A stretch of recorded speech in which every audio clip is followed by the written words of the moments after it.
This here's up at the house.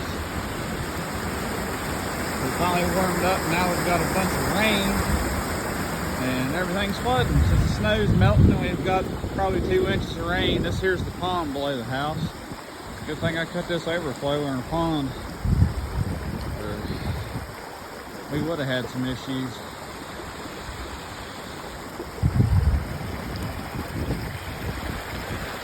Whole stream of water right there.